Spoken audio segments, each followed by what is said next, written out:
Mr. Marston, I've been hearing about your plans. Have you, Miss McFarland? Yes, from Lee Johnson, to settle here and build a life for yourself. I'm afraid those aren't my plans. See, I already have a life.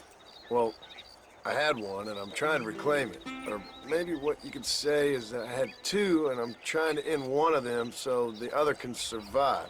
You do so love to talk in riddles, Mr. Marston. Do you do that, I wonder, as a substitute for having anything interesting to say? Probably, Miss McFarland. Oh, call me Bonnie, you fool. Call me Bonnie. Miss McFarland, I'm married. I have a son. I had a daughter, but she died. Years before that, I rode in a gang. We robbed banks, trains, held people ransom. We killed people we didn't like. Bill Williamson was in that gang. Now, if I don't capture my former brother in arms, great harm will befall my family. Now, I don't suppose any of this is very interesting to you, but I hope it explains why I wasn't so eager to talk about it. No, I do understand. I had no idea. You poor man. Even in this new country, memories don't really fade.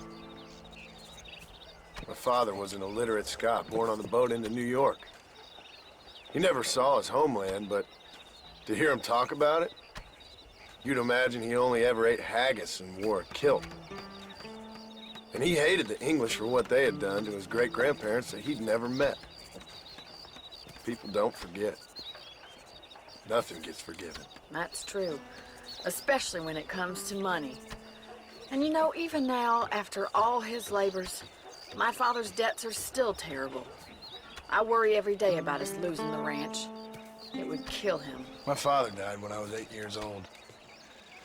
His eyes were, well, let's just say he was blinded in a bar fight south of Chicago. My mother died during childbirth. She was a prostitute, and he was her, well, I don't know what he was. So I was sent off to an orphanage and ran away and fell in with a gang. My word. What a difficult life you've lived. The leader of the gang taught me how to read, taught me how to see all that was good in the world. He was a great man in a way. But you killed people. Sure. And I've suffered for it. And that's the life I left, or tried to leave. Said too much, Bonnie. I'm an uneducated killer, sent here to do all I can do well. Kill a man in cold blood so that another man may do his part to cut crime in an area, and a rich man can be elected governor on the back of these promises. Civilization is a truly beautiful thing, Mr. Marston. Listen, can you help me? Well, I could try. What do you need, money? No, nothing so complicated. I need an extra hand to take out the herd to pasture. Sure. Point me in the right direction.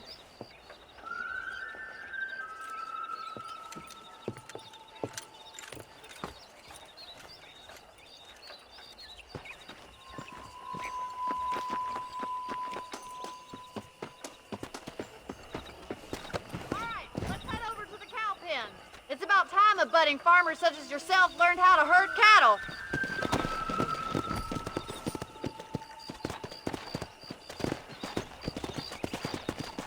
Thank you for telling me all that back there. It must have been hard for you. Hope you understand now why I've been playing my cards somewhat close to my chest. I didn't know you had a wife and child. Then again, I don't think I ever asked. They're lucky to have a man like you. I ain't so sure about that, but thank you.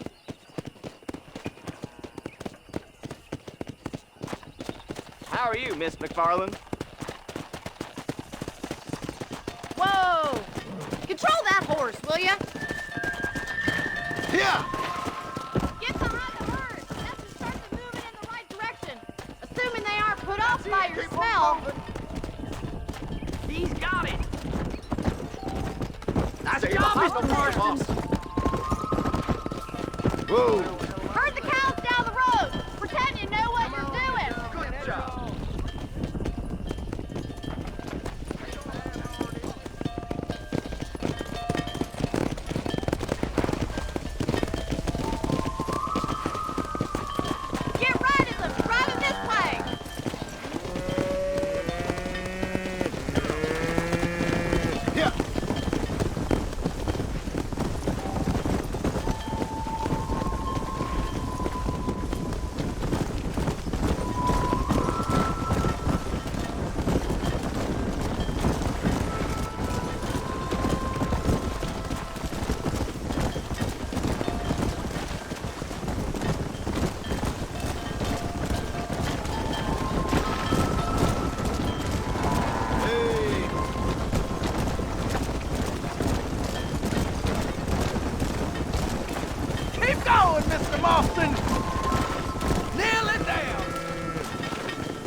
enough? You're not bad with the herd. Ranching might be your true calling, Mr. Marston. Either that, or you were a cow in a past life. Thank you, Miss McFarland. I'll see you later. I have work to do back at the ranch.